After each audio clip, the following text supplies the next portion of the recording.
Kuwait కుంభస్థల్ కేఎఫ్హెచ్ Kuwait financial house అంటారు. ఈ house నుంచే కువైట్కి చాలా ఎక్కువ ఆదాయం వస్తుంది. ఈ హౌజే మొత్తం 600 కంపెనీలు నడుపుతూ ఉంటుంది. అలాంటిది సంవత్సరానికి $2-3 బిలియన్ లాభాలు తెచ్చేటటువంటి ఈ సంస్థ ఈరోజు భయంతో గజగజలాడిపోయింది. ఎందుకంటే ఇరాన్ డ్రోన్ దాడి చేయబోయింది.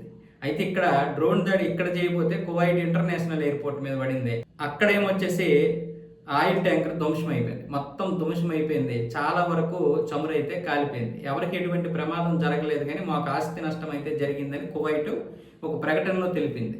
అంటే కువైట్ కావచ్చు, యుఏఈ కావచ్చు, సౌదీ కావచ్చు, ఖతర్ కావచ్చు, వాళ్ళకి ఏదైతే ఈ 6 గల్ఫ్ దేశాల్లో ప్రధానమైనటువంటి ఫైనాన్షియల్ వనరు ఉందో దాని మీద దెబ్బ కొడుతుంది. ఇరాన్ భయపెడుతుంది. వాస్తవానికి కేఎఫ్హెచ్ మీద దెబ్బ కొట్టాలని ఇరాన్ యొక్క టార్గెట్ కాదు, భయపెట్టడం మాత్రమే దాని టార్గెట్. అయితే అది మొత్తానికి అక్కడ మరి డ్రోన్లు పడ్డాయో లేదో తెలియదు, కానీ ఇంటర్నేషనల్ ఎయిర్పోర్ట్ మీద మాత్రం డ్రోన్లు పడ్డాయి. భారీగానే నష్టం అయితే ఏర్పడింది. విమానం ధ్వంసమైంది కొంచెం ఏదో పాక్షికంగా అంట, కానీ అక్కడ ఉన్నటువంటి ఒక ట్యాంకర్ పూర్తిగా కాలి బూడిదైపోతుంది.